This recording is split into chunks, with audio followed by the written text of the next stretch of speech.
I was like, Saint Dominic, right? And I'm like, oh, no, that was a saint. And it's like, wait, it's an Old Dominic, like, and also like a freight line. And then we passed one. It's like, it was Old Dominion. That's what it was. So. Yeah.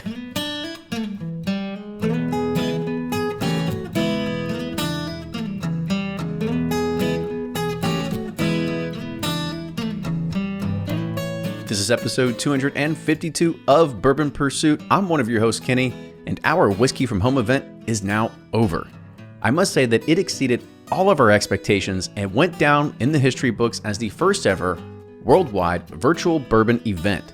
Thank you to everyone who joined and made it a success. We loved getting the feedback as well because it looks like we could do a round 2 in the future. So here's a breakdown of the numbers. We had over 4,700 registered attendees through Eventbrite, with over 21,700 total website visits. And our maximum concurrent viewers during the live stream was 1,700, with an average around 1,450, and that's for the entire 5.5 hours. And that means we had a little bit over 11,000 people that dropped in at some point to watch all or part of it.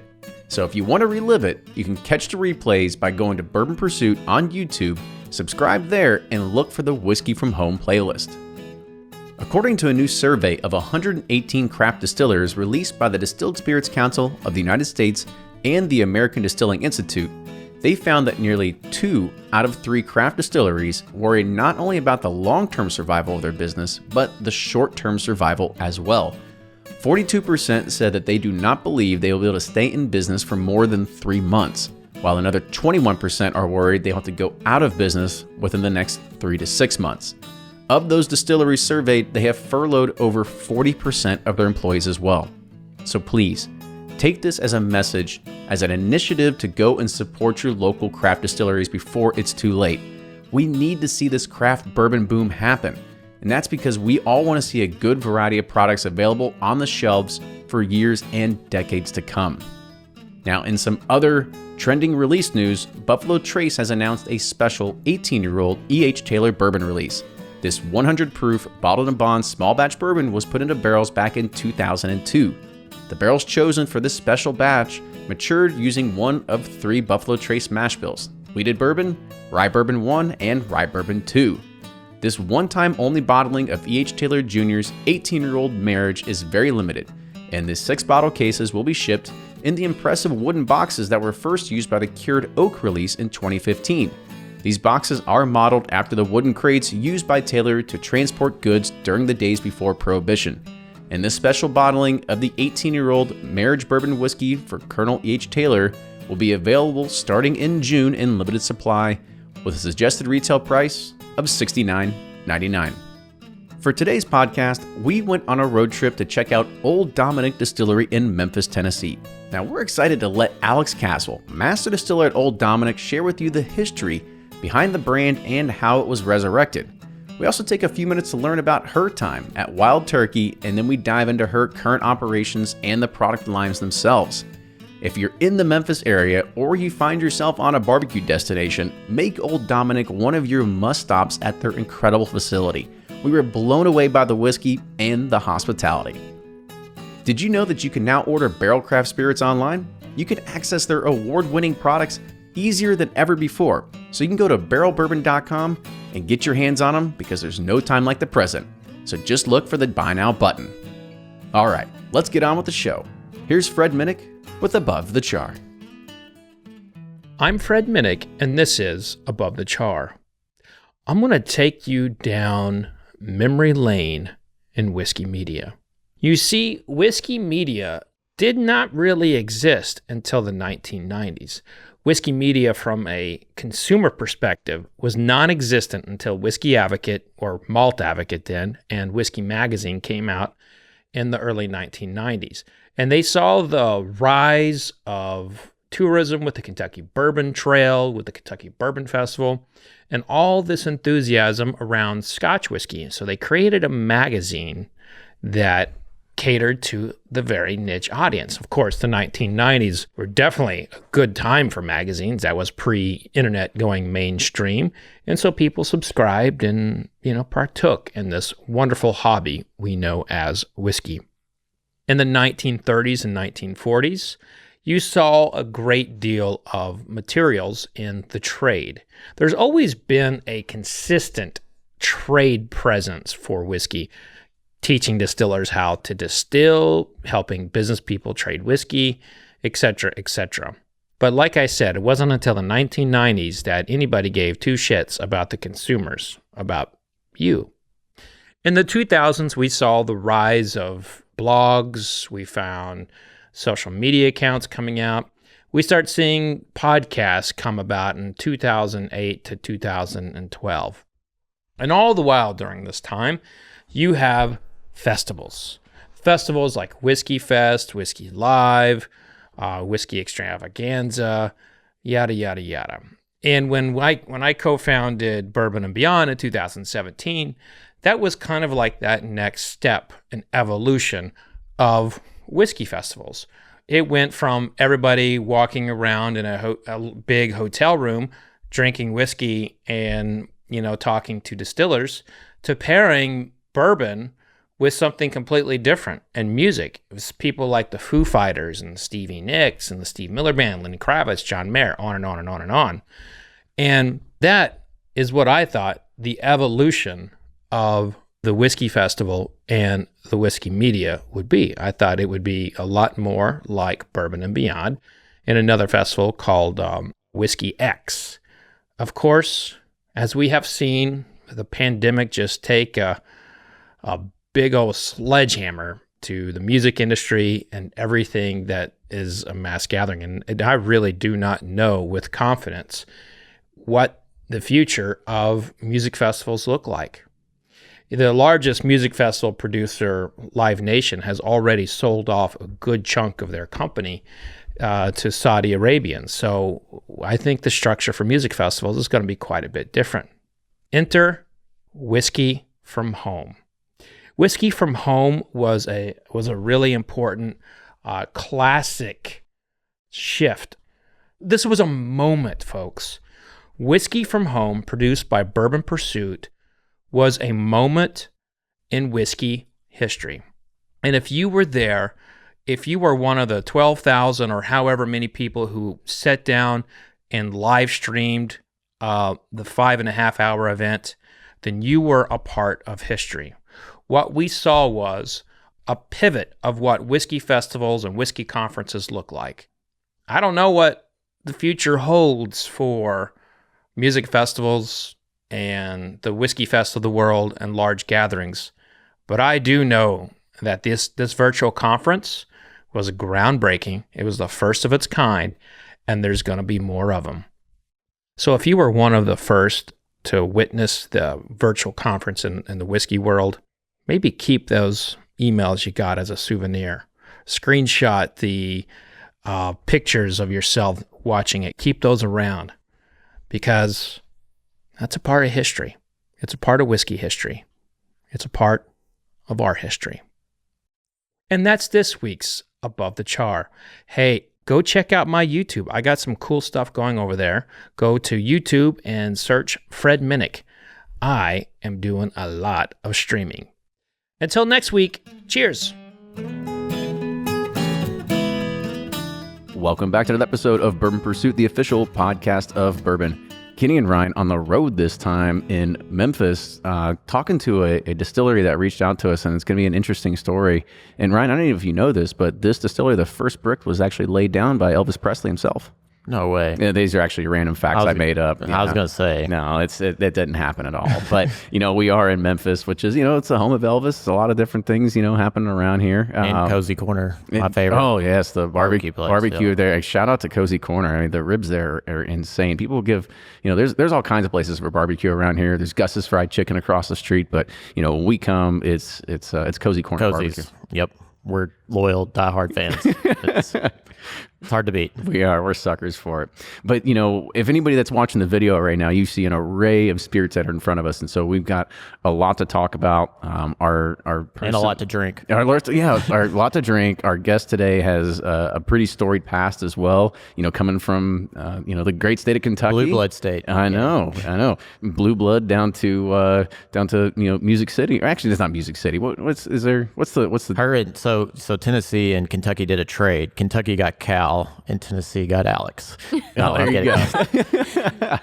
I don't know who won that one. Well, we'll see. No, I'm kidding. Yeah, absolutely. So let's go ahead and introduce our guest for today. So today on the show, we have Alex Castle. Alex is the master distiller at Old Dominick Distillery in Memphis, Tennessee. So Alex, welcome to the show. Yeah, thanks for having me. Absolutely. Thanks for having us. Yes. It's a pleasure. So I guess, before we dive into anything, people want to know more about you.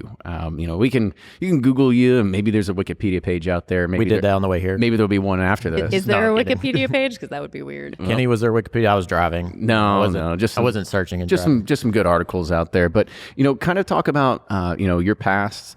Did you grow up around bourbon? Like, I know you're from Kentucky, so was bourbon a thing in your household? I don't think there was ever a bottle of bourbon in my house growing up.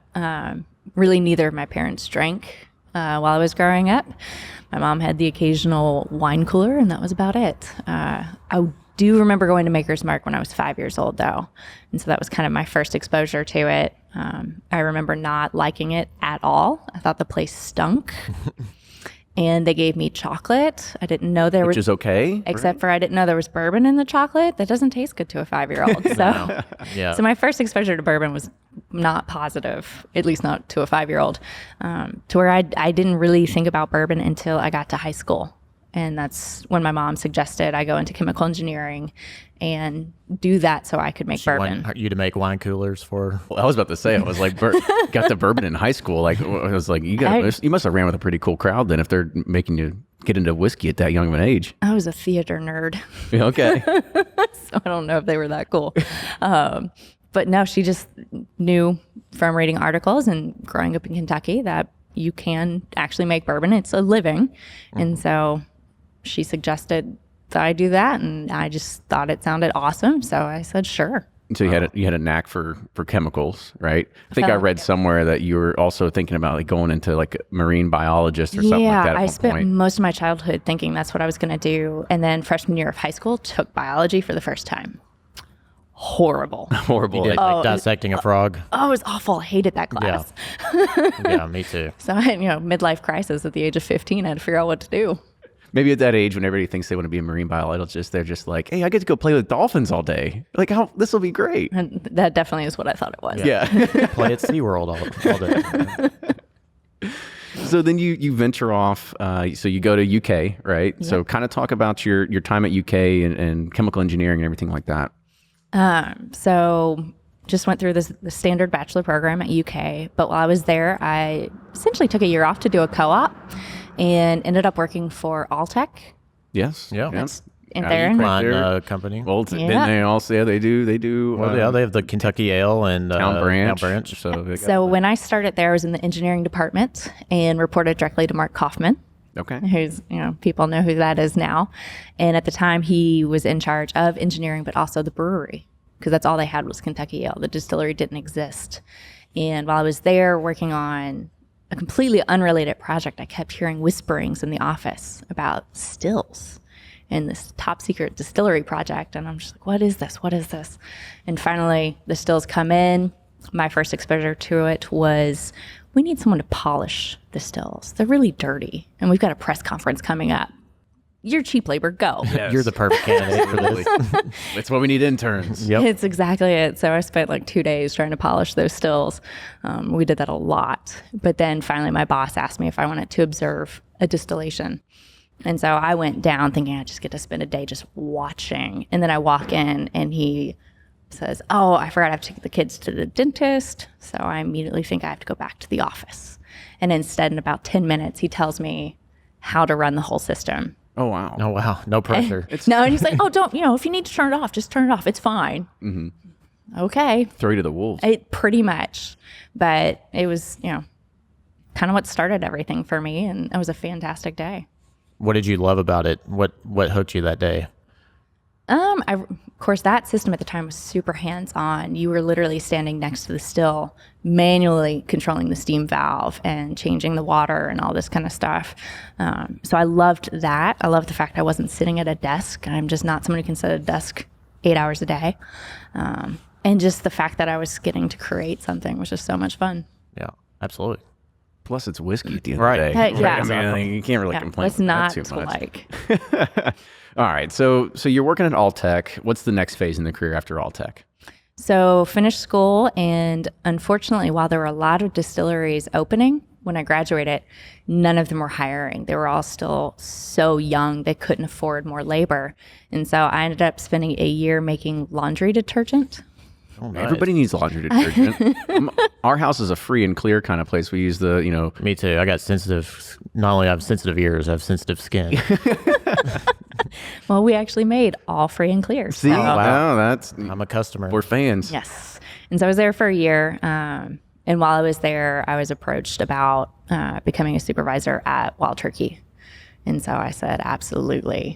Like, was it like, wait a minute. how fast can I get out of here? Pretty much. And actually, I tried to get on before the new facility even opened, but it just ended up not working out. They couldn't do a permanent position. It was only guaranteed for 6 months.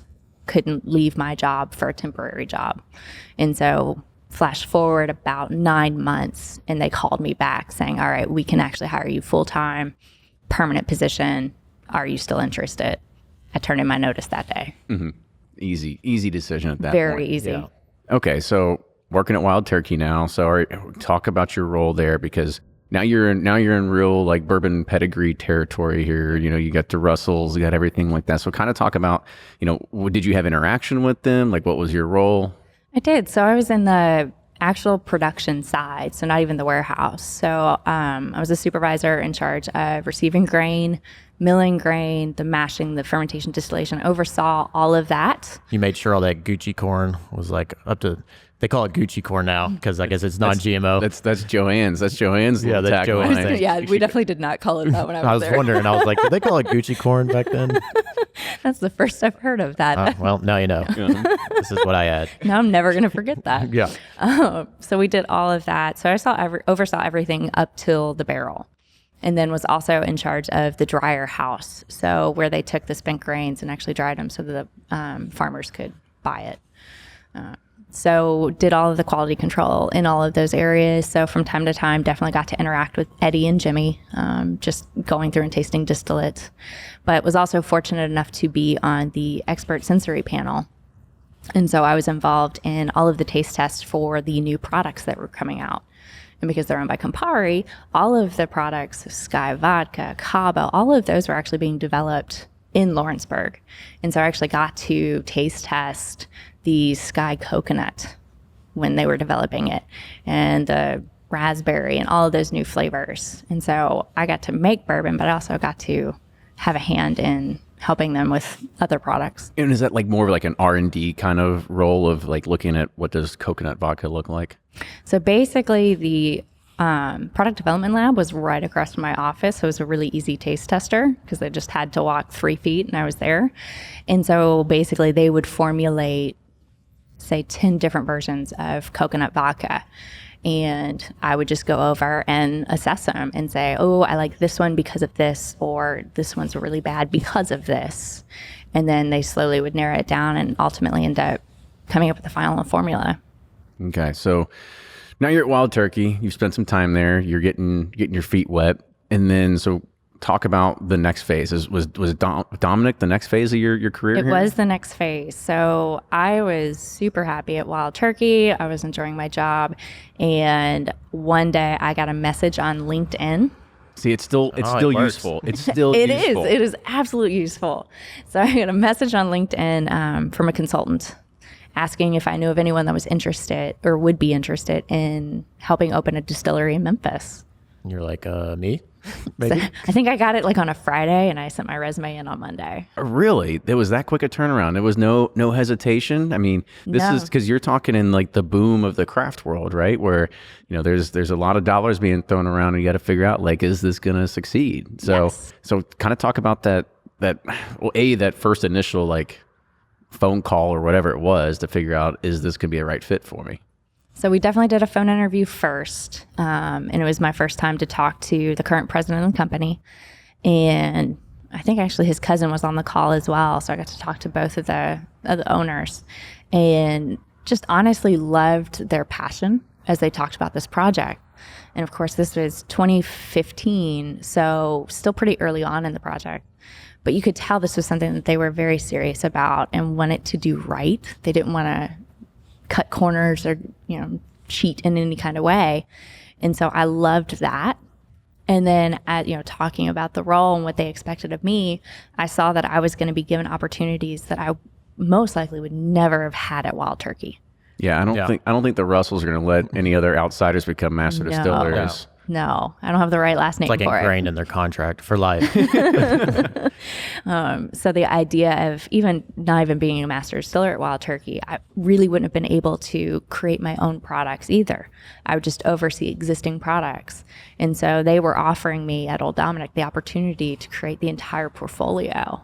Yeah, did they have like an initial vision, or were you able to come up with that? So when I came on, they knew they wanted to do 2 vodkas, and they'd actually settled on wanting to do a honey bell citrus flavored vodka.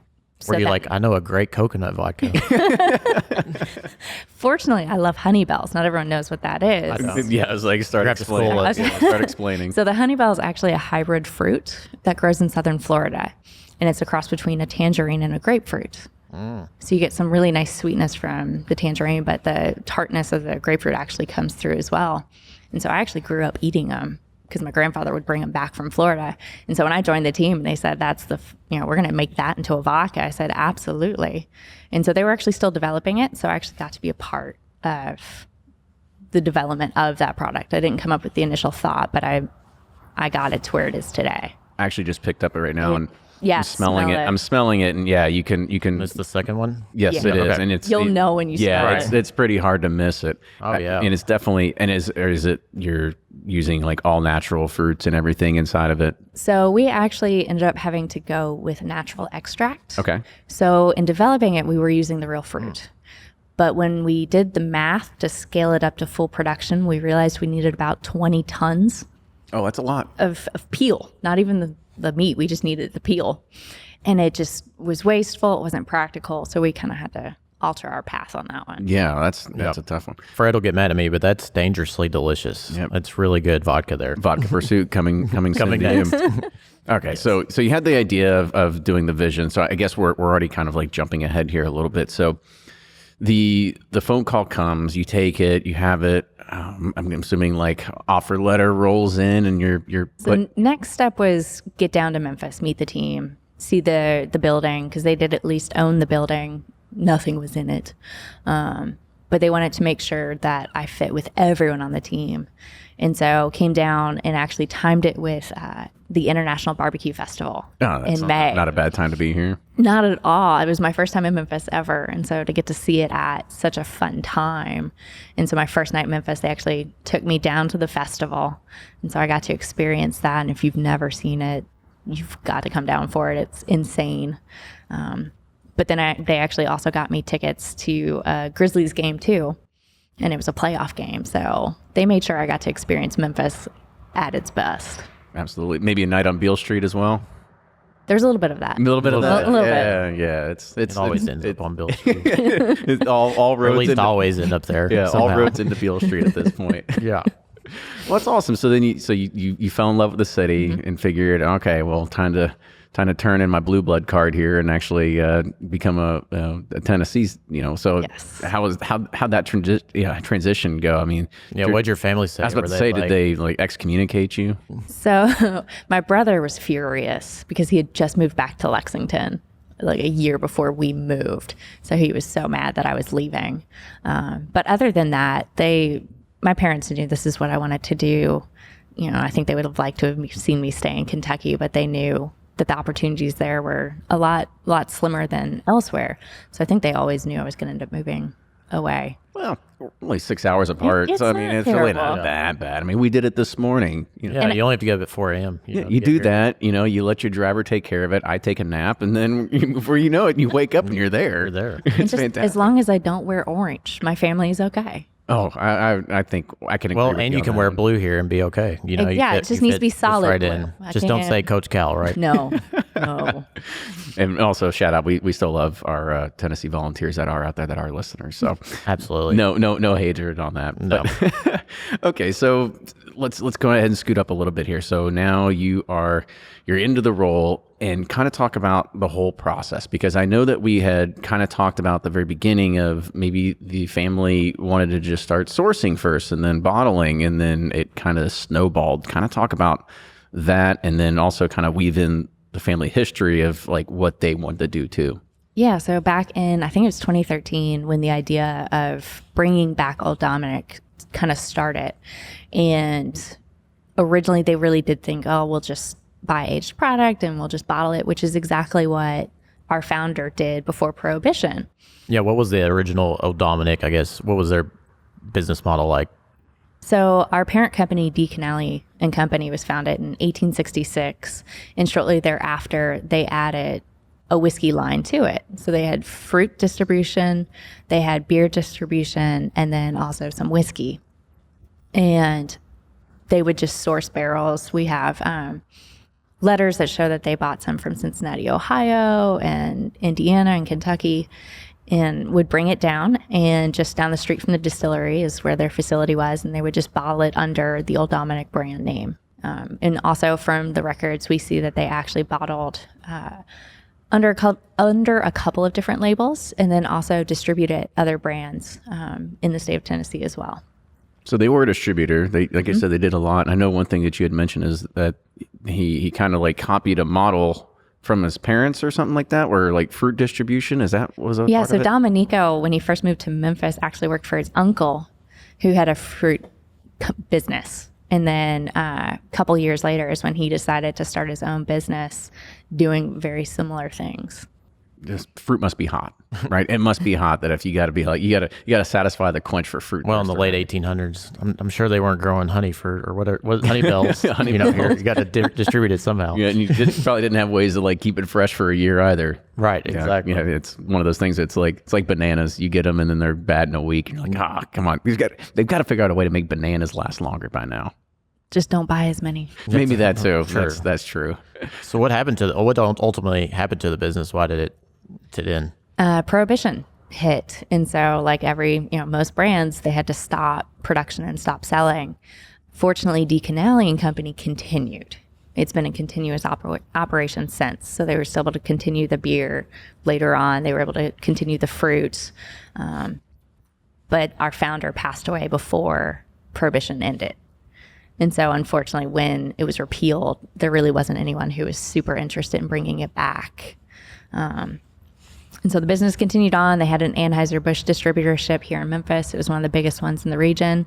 They had a food division as well. Both of those got sold off by 2010. And so in 2013, our president, Chris Jr., found a bottle of Dominick Toddy. It was a product that was part of the original portfolio, and it was still full and still wax sealed. And a light bulb went off of, this is how we get back to Memphis. This is what I'm going to do. Where was the family at the time? So the office is still located in downtown Memphis, but Okay. they just at that point had business ventures outside of the city and investments outside of the city. And so he wanted to get back into his hometown and have an active business in the city. And so he decided to bring Old Dominick back.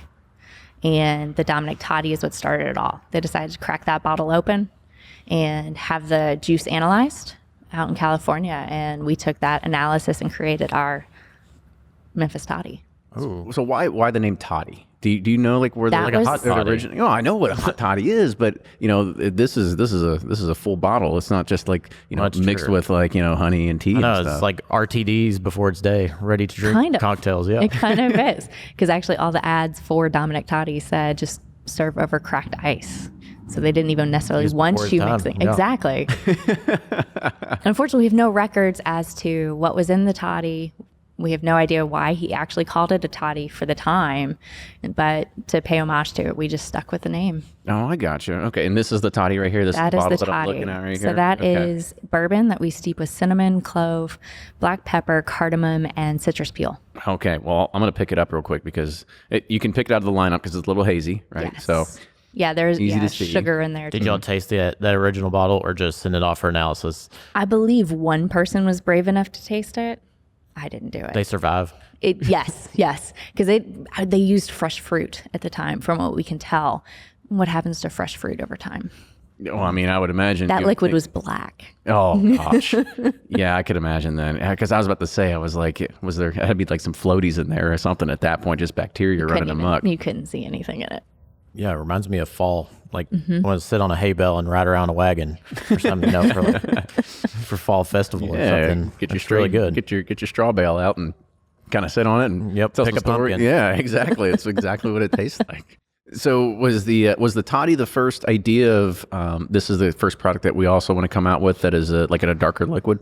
Yeah, we knew we wanted to launch with that product. The vodkas really were just there to help carry us through while our whiskey aged. Sounds like the story of every other craft distiller out there. They want to. You gotta have cash flow. You got to make it happen. Making whiskey is expensive. It is. And so how long to the point where, because I would imagine you're alternating the days in the still and, and then you've got basically you're mashing in one day and then you got to, you're trying to still it in another. So what was like the schedule of like, okay, this is the days that we can pump out vodka. This is the days that we can do our whiskey. What did that look like? So basically, we do, our vodka is actually made with our Tennessee whiskey mash bill. And so that kind of helped as far as just laying down product. We were able to just ferment, mash and ferment the Tennessee whiskey. And then after the fact, we could decide, did it go in a barrel or did we distill it further to turn it into our vodka?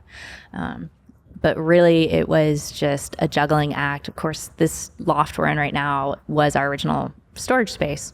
Well, it's limited space. So I also knew I only had so much time before I needed the next warehouse. And so we were actually distilling less than our capacity because I needed to give us time to finish our warehouse.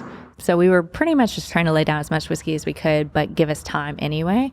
And so finding holes in the schedule to produce the vodkas, to produce the toddy, to bottle everything was actually really easy just because we didn't have the space to be able to make whiskey every day anyway. Yeah. Talk about the design. It's a beautiful facility. Like, did you know what you wanted or did you have to get outside help to kind of tell you what was the design? Who came up with the design? It was a team effort. So we worked with a group here in Memphis called LRK that helped us with all of our interior design work. And that extended to even like our equipment layout as well, because we knew from day one, we wanted this to be a place you could do tours and see everything. And so they wanted it to be beautiful as well as functional. And so it was the design team saying, oh, let's make it look this way. And then me having to say, no, that's not how piping works. Let's come up with a different solution. Yeah, let's get to reality. Yes. And yes. Let's get this thing functional. Yeah. So it was definitely a teamwork. What came first, that or, like getting Vendome in here to try to figure out like, this is what the stills are going to look like. This is where the mashed grains or the mashed tubs are going to be. They had actually already started talking to Vendome before I even got on board. To where my first day on the job, we actually hit the road and went up to Louisville. And you're like, wait, I got you down here and I can drop my ass all the way back up. First day on the job, we hit the road. So brand new coworkers, and I have to sit in the car with them for 6 hours. Little awkward, but lots of questions. It was awful. Really, it's like let's sit down and really get to know Alex on this trip. Exactly. But we went up there and got to stop by Vendome, and they actually already had pieces of our stills in production. So they had started that conversation long before I'd even come on board, and even had kind of preliminary layout of the facility as well. And it was just me getting to fine tune it and make sure everything actually made sense. Did you share like the same vision when you went there and saw Vendome and you looked at the width of the column or anything? You're like, I don't know if that's gonna be big enough. Maybe we got to go bigger. Like, what was that? Like, did it mesh with your vision? You're like, hey, we're gonna work with what we got. It absolutely worked with my vision. Of course, coming from Wild Turkey, I'm used to really big equipment. Right. And so really anything at that point, you're kind of like, is that really going to achieve what I need it to? But based on conversations with the team and kind of where they saw Old Dominick ending up, everything Vendome had seemed like it was absolutely perfect for what we needed. Talk about the inspiration for your recipes. There are more craft distilleries popping up around the country now more than ever before. So how do you find the best stories and the best flavors? Well, Rack House Whiskey Club is a Whiskey of the Month club, and they're on a mission to uncover the best flavors and stories that craft distilleries across the U.S. have to offer. Rack House's box ship out every 2 months to 39 states across the U.S. In Rack House's April box, they're featuring a distillery that mixes Seattle craft, Texas heritage, and Scottish know-how. Rack House Whiskey Club is shipping out 2 whiskeys from 2 Bar Spirits located near downtown Seattle, including their straight bourbon. Go to rackhousewhiskeyclub.com to check it out and try some for yourself. Use code PURSUIT for $25 off your first box. Talk about the inspiration for your recipes. So are they turkey inspired, or also talk about what's it like just creating something from nothing, like a whole new recipe for a brand? So I will say our Tennessee whiskey is definitely inspired by my time at Wild Turkey. It's a very similar mash bill. And then the reason I used that for my vodka was simply because I already had 3 whiskey mash bills to juggle. I really didn't need a 4th one. And so that one, and we experimented, we tasted, made sure that actually worked. But that's where that thought process even started, was just, I don't need another mash bill. So let's hope that this one works. Yeah. Unfortunately, it did. Were you testing on the distill out there, or did you have? Yeah, that was my trial, was the system out there. So it was a very big trial. Yeah. Could you not sleep at night? You're just it was awful. Yeah. And panicking. Well, we thought we had it, and my boss was panicking because this is his baby, it's his legacy. And so he was like, no, you need to try a different mash bill. So we went and did something completely different and put them side by side, and the Tennessee whiskey mash bill won. Well, that meant I ended up with 50 gallons of 192 proof vodka that I couldn't use anything in. I mean, you can use it, you can clean something with it. You probably clean the still with it. We actually decided to put it in barrels. Oh. Which, vodka has no flavor, so it really didn't do a whole lot. But it gave us an opportunity to experiment with it. And so one of them, we actually put coffee beans in the barrel, and it turned out beautifully. So we actually released that as a one-off. It's a lot easier to do those one-offs when you have when you're like, well, we'll just see what we can do with this one this time. Nothing ever goes to waste. No, it doesn't. You have to be able to get your money back somehow. And so we were able to salvage, what was, I don't want to call it a mistake, because it wasn't. We intentionally made that vodka, but we couldn't release it as a vodka because we already had a vodka. So it was just trying to save it. And it gave me a chance to have a little bit of fun, be creative, right, and do something unique. And so, that's did you have to change your mentality or mindset coming from somewhere like Turkey? You're like, don't mess it up. to where the Russells are going to hurt me. This is a playground, It definitely is more fun knowing that there's a little bit more wiggle room. Inconsistencies when you're this small can actually be a good thing. And so, anytime we did have, something happen that ended up meaning that, the mash wasn't exactly like it was supposed to be, we've been able to make the most of it and just come up with something unique and spin off in a different product. Cool. Absolutely. So I'm going to lift the bourbon up next and kind of go to that. So kind of, again, run us through the bourbon here. If you want to share the mash bill, if you can't share the mash bill, I mean, Lord knows there's so many people out there that are like, we don't share a mash bill, even though it's so weird because you can tell a mash bill and it's just like, if you make it at one distillery, and you make the same exact mash bill at another distillery, it's going to be two completely different whiskeys. Yeah, I mean, it doesn't really matter at the end of the day.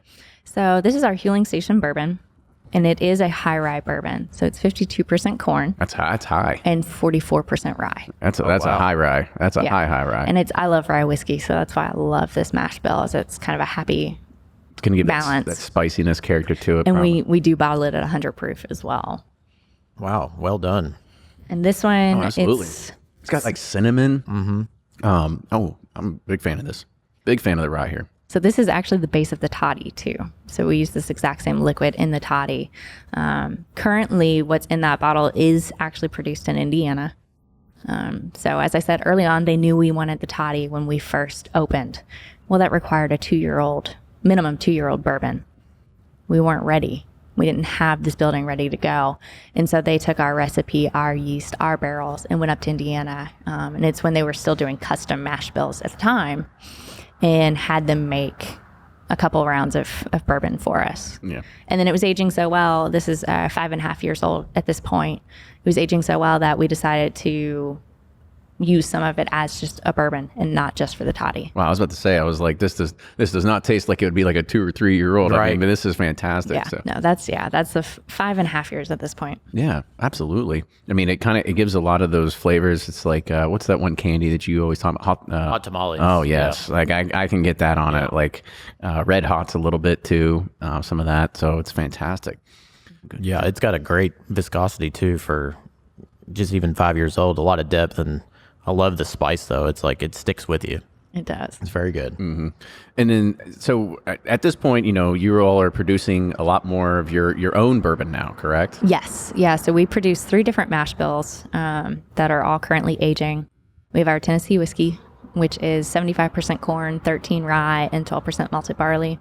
And the oldest of that actually just turned 3 at the beginning of 2020. And then the next one on that is also a high rye bourbon. So it's 52 corn, 44% rye. And then we also have a wheat whiskey, which is 83% wheat. What do you mean you want to go with a wheat whiskey? Because I'm a fan of like Bernheim, right? I actually like Bernheim wheat whiskey, but you don't see a whole lot of offerings on the market today. So kind of talk about your. That's exactly why we wanted it. There you go. You There you find go. it, you own it. That's how it works. And not everyone likes a high rye bourbon. Sometimes that's too hot for somebody, too spicy. Wheat can be a really nice intro to the category. I know plenty of people who say they don't like whiskey, and it's largely because they just end up getting, started with something that's super bold and super strong. And so it just kind of punches them in the face. Whereas if you can have a wheat whiskey, it can maybe help introduce them to it. More approachable. Exactly. It's a little more delicate, a little more rounded. I mean, Just that's like Kenny. Yeah, that's what they call me, a delicate and rounded Kenny. Sweet oak. Oh gosh, I don't know. We're gonna come back from that one now. Yeah, talk about the barrels. So, like, did you have say so in like what chars you want? What kind of I did. Fortunately, we kind of all were in agreement anyway. They kind of, when I started, wanted to do a number 4 char. That's my favorite char. So there was no disagreement on that. But one thing they did want to do is our parent company had some timberland in West Tennessee and had a lot of white oak on that property. And so the first, I forget how many barrels, I think it was close to 1,000 barrels worth, actually came from Canali property. Oh, wow. That's pretty cool. And so the cull staves actually we use, so all the staves you can't use for barrels, we actually repurposed, and we've have tasting staves where we put the glasses. Those are from Canali property. Our elevator is wrapped in those bad staves. So how does that work? Do you like, so I mean, they're taking the wood. They didn't obviously probably had a cooperage. Is there a cooperage that will be like, we'll accept your wood and make our, oh, they do. Okay. I didn't know that. Now Did you know that? Well, I do now. Yeah. hopefully they don't get mad at me for telling people they can do that. Well, more business. Yeah. I think they're doing fine. We'll send a few lumberjacks out there. We'll go ahead and chop down your trees, lug them back to Missouri where they're gonna age them at. So, But yeah, so that was cool. We now just make sure that our wood does come from West Tennessee. So we do want to try and keep it regional. what's the idea of trying to keep it regional? Is it just pride? Is it like, do you really think there's a flavor to it? Like, what's the idea? So some of it definitely is pride. We're just really proud to be, West Tennessee. Anything that's not Kentucky? Kinda. No. She's already Yeah. It only took a few years. Actually, for us, it is pride because the Tennessee Whiskey Trail, we're the only distillery on the West region. And so we want to play up the West Tennessee part of our brand because it's very legitimate and we're the only ones. But also the whole terroir part, we've had distilleries do experiments with trees and does it really affect the flavor in the end? And it absolutely does. And so by at least guaranteeing that it's coming from the same region, we're hopefully getting a more consistent barrel. Yeah. I mean, do you find that it's going to be consistently harder to do that, especially as scale comes where you're like, okay, there's only so much land that we can take trees from? I'm a little nervous about it. I really am, especially if you think about the way the state of Tennessee is. There's not a whole lot further west than us. We're it. Yeah, you're on the tip. Yes. So I'm a little nervous. I know, you're the what last that means. exit. If not, it's 30 minutes back to Arkansas. Oh, and especially back. right now with the water, you got to keep going. There are a couple exits, I think, Yeah, underwater. don't miss exit 1 Yeah. from Yeah. experience. You come here. We've done it before. We were actually coming to Memphis and we missed the exit 1 and we drove and we're like over the bridge and we're like, God. Surely damn it's it. got to Just end keep going. soon. That damn Mississippi is big. Oh, it's horrible. It's like a 16, not the Mississippi's not 16 miles wide, but it's like you got to drive like feels like it's 16 forever. miles, across and then make your way back. And you're like, don't make that mistake again. Yes. Always get off at exit 1, and Don't start daydreaming when you come to exit 1. Yeah, make sure your Google Maps is on like the loudest setting possible. Then you're Yes. never gonna miss it. So another question that I always had, and actually we talked about it a little bit when we were doing the tour, but I said let's savor the podcast. Talk about the rooster. Yeah, so we have a 13-foot tall rooster on our roof. So back to that Dominick toddy bottle that we talked about. On that original label, there are 2 little chickens on it. And I don't think anyone really paid any attention to the chickens until someone who didn't even work for the company saw the bottle and pointed at the chickens and said, "Those are Dominicker roosters." And everyone in the room just kind of had this aha moment of, oh my gosh, Dominicker chickens. Holy crap, this is why they're on the bottle. So they decided that needed to be a brand element going forward. And we had a couple different iterations of the rooster and how much we were going to use them. Even when I came on board, we had, we're playing with the idea of making sure he was super prominent on the back of bottle. There was some back and forth on whether or not they wanted to continue to do that. And us girls fought for it because we thought the rooster was a fantastic thing to include in the brand. And so we incorporated him in pretty much every aspect, every Most bottle. distilleries have a cat roaming around. Do you have a rooster roaming around here? Just like, yeah. There Like were- making sure there were everybody's here some before the early- sun rises. There were some early conversations about wanting to put a chicken coop on our rooftop patio. Yeah, that'd be cool. When I Get the pointed, fresh eggs. when I pointed out to them that they would have to take care of the roosters, They're like, no thanks. yes. Cats can take care of themselves. Roosters Roosters probably not so maybe a much. little bit different. Maybe a little bit. I don't know. I've been to Key West. They take care of themselves pretty well down there. But I tell you what, 6 a.m. comes off early at Key West. It does doesn't it? after a night on Duval Street. And you're like, damn roosters. Yeah, I don't think our neighbors would like the roosters. Probably That's not. a fair point. See, I would think that if you're in that meeting room and somebody says like, "Oh, these are the Dominick roosters" or whatever, I'd be looking over like, "How do you know this?" Like, He was a country boy. it must have been. Yeah, he was a country boy. He was a farmer. And so he knew what they were. And it turns out that they are, I believe it's the oldest breed of chicken in America. And so it kind of made sense that, you'd see him on things from before Prohibition. And like I said, we kind of fell in love with him, and he's named Nico now. So he does have a Nico. name. He does Okay. have a name, Mascot Nico. has a name. Yep, Nico after Dominico. Oh, And so, yeah, we incorporated him on everything. If you look at the Honeybell bottle, he's actually got his claw on a Honeybell fruit. And then for our gin, we decided to swap out the shot glass for a martini. Okay. Actually, before we get to the last one, I actually want to talk about the gin real quick because I know this was one of your babies too, right? Yes, this was basically 3 years in the making. We knew we wanted it early on, but just couldn't settle on originally just the recipe. It took a while to develop that because I'm from bourbon country. I didn't make gin. Right. You're like, I don't know what. yeah, but it's always hot as hell in Memphis, so it's probably makes more sense to drink gin in the summer.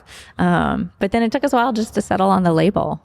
It's amazing how difficult packaging design actually is and how much time it takes. We know exactly what you're talking about. You can Yes. sit there and you look, and then you go and you see like, oh, I didn't even think about gold foil. Oh, and press plates and all Exactly. these different things that go into it. That maybe a Strips lot of and- people, everybody takes it for granted. Nobody really Embossing, knows. all that nonsense you never pay attention to until you're making a label. It's Yes. like, then it comes important. So talk I- about the. I know so much about labels now. It's, Yeah, it's horrible. Me too, unfortunately. So talk about the inspiration behind this recipe, and how did you determine your gin recipe? And this is the way I'm going to do my gin. I almost feel like there's some of the honey bell in the gin. It almost tastes like you have some like There's almost some crossover. grapefruit. There's some I was gonna grapefruit. say Yeah. feels like there's some crossover. So, like I said, I'd never made gin, so I actually decided to go to Moonshine University in Louisville for the botanical course, and that was great because they show you what each of these individual ingredients are like when they're distilled, which saved me a lot of time having to figure that out. And so, basically, from that class, I discovered, oh, I like this, but I don't like that, so I'm going to avoid it, and that kind of stuff, and just basically spent couple months in the lab, have a little 2-liter still in the lab, and just started with just, I like these, so let's throw them together and see how it goes. Some of them worked out, some of them did not work out at all. It's called experimentation. Yes, exactly. I made some really Failing forward, I awful call gin. And then just kind of experimenting with it and fine tuning it. And then we got to a point where I had 2 formulas that I really, really liked and couldn't decide on. And so we actually created an R&D line, and that line started with those 2 gins, and we released it and just tried our best to capture feedback from the customers to see which of the 2 was the front runner. Yeah, I mean, it's delicious because personally, I'm actually getting into gimlets a lot lately. And, it's something that, when you want to kind of change it up a little bit. Roger Sterling from Mad Men. Well, I do have that face, right? No, it's just one of the kind of cocktails that I gravitate towards now. That's a little bit more lighter and it still has a line. I mean, it's super easy to make. That's the thing is, like, if anybody that's never had a gimlet before and you want to try to get a little bit, people that think they don't like gin, try it in a gimlet. I think you'll be a little bit.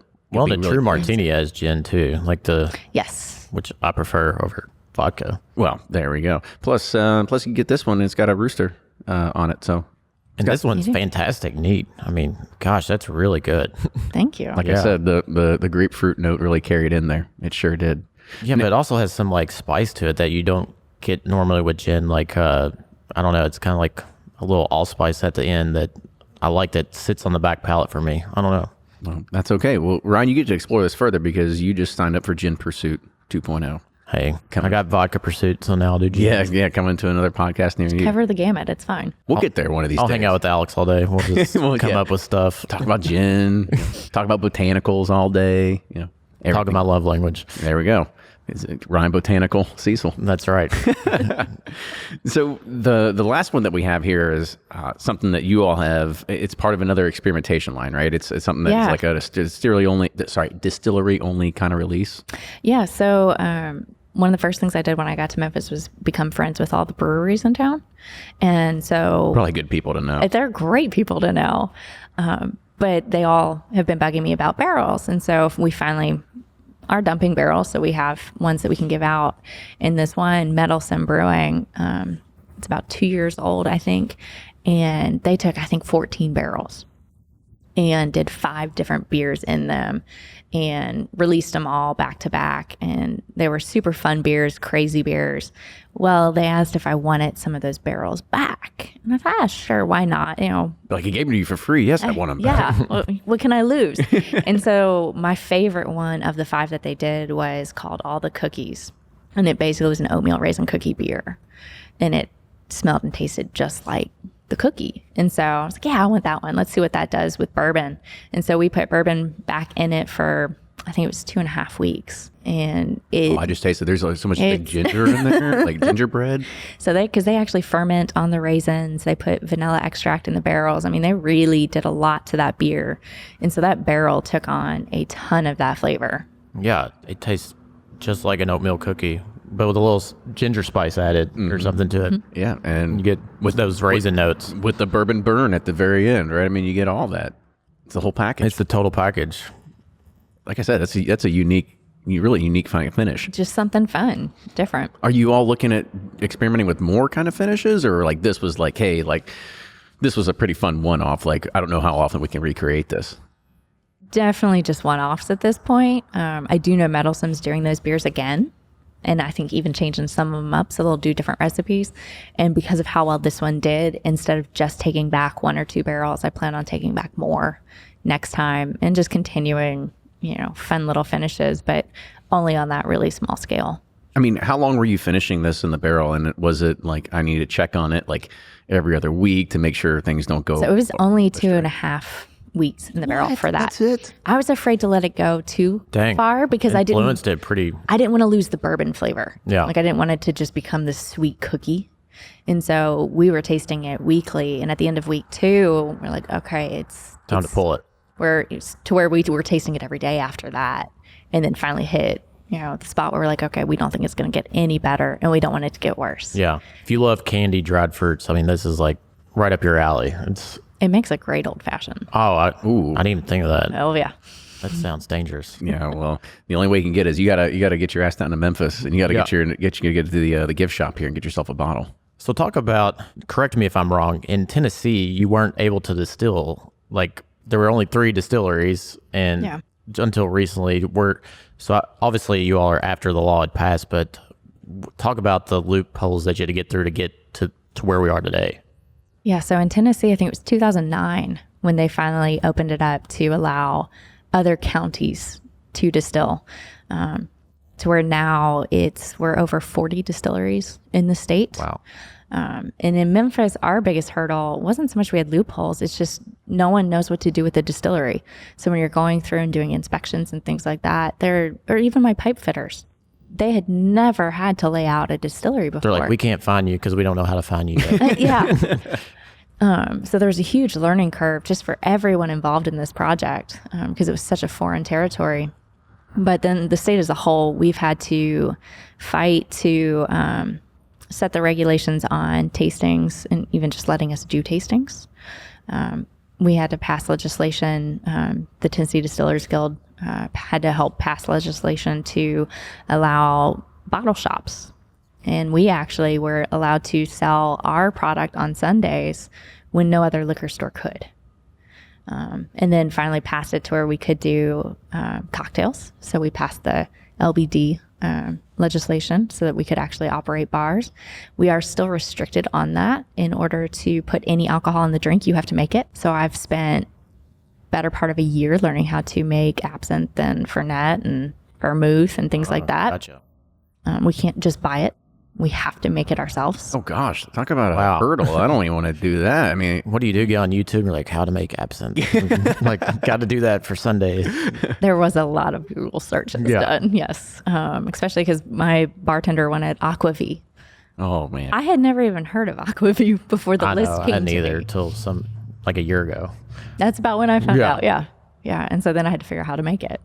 It's surprisingly easy, but getting the flavors right was interesting because I don't really use caraway in anything, so I had no clue what it tasted like. You call your grain supplier, oh, you got these caraway there? Or, instead of the normal corn and rye, delivery we get, we'll take some caraway. But yeah, so we still have hurdles, but that particular hurdle I actually just saw as a really fun challenge, to where now any alcohol you get at our bar, we make all of it in-house now. Yeah, that's pretty cool. So yeah, how has the reception been here locally with Memphis? It's been great. Memphians are proud of Memphis and anything that I don't know comes if I've from heard that one before. I like that. Yeah, no, we know we're coming from a state north, so it's maybe we understand because we call ourselves like Louisvillians sometimes. Maybe Ryan doesn't look like he identifies with it. Yeah, but he's not agreeing with that. I'm from Bardstown, so I claim that always. What's a Bardstownian? Is it a Bardstonian? Bardstonian? I guess. I don't know. I'll stick with Memphian. Yep. I like Memphian. But anyways, yeah. Sorry, didn't mean to. But no, you're. I'm pretty sure I took that one off the rails there. But yeah, so Memphis, we're very proud of everything that comes out of the city, and so they, have been super supportive of us. The retail accounts, the restaurants and bars, everyone has jumped on board and wanted to help us succeed. Yeah, and the city seems like it's going through like a renaissance. Seems like a lot of young people are moving back to downtown. A lot of construction, as you may or may have not heard. Yeah, apparently when I first moved here, my husband and I got a loft on South Main Street, so right downtown, and people just looked at us like, oh, 2 years ago, you wouldn't have even considered doing that. What's it like living downtown? It's like, it's fantastic. There are amazing restaurants and I can walk everywhere. And now the entire downtown is being revitalized. We're getting super great boutique hotels all around the city or all around downtown. We've got amazing chefs coming in and opening up restaurants. We've got the huge One Beale project, which is a multi-use space. It's apartments, condos, all of that right at the end of Beale Street. So you'll be able to walk to Beale Street, no issue. But yeah, no, Memphis is coming alive right now. Yeah, it has a lot more to offer than just Elvis and barbecue. So much more, so much more. But did you see how we started the podcast? Now we ended the podcast. Everything ended at Beale Street. Yeah, I didn't know Elvis was around in 1866, but I guess he lived forever. Yeah, he does. He lives forever. So, Alex, I want to say thank you so much for coming on the podcast today. It was a fantastic, getting to know you, more getting about, like, of course, Old Dominick and the products that you all are making. Like I said, this high rye bourbon phenomenal. Yeah, it's fantastic. Phenomenal. Well like, done. Yeah, like I said, it's got the red hots and it's got all that sort of like that candy flavor that you grab from it. I'm a huge fan of it. And I also want you to get an opportunity to like tell people like where, I mean, I know people don't use Google Maps, but like where do they find Old Dominick? How can they learn more about him as well? Or out about you all? So we have our website, olddominick.com, and our social channels are the same, just Old Dominick. You can also follow me on Instagram, Memphis Distiller. But as far as where you can find our products, we're throughout the state of Tennessee. We're in Mississippi, Georgia, Arkansas. I know I'm forgetting states. We're even in Wyoming. So if you're ever out there, you can find us.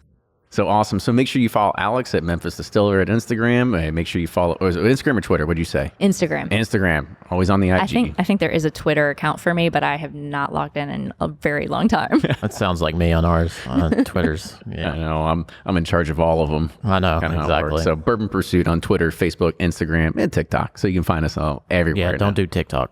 You can get on it. It's fun. I don't know what that is. Yeah, don't. we'll talk just about don't it worry later. about it. And then also, if you like what you hear, make sure you support the show. Patreon.com/Bourbon Pursuit. Yeah, Alex, thanks for having us on. Thanks for the booze. Thanks for It made for stopping a by. great lunch.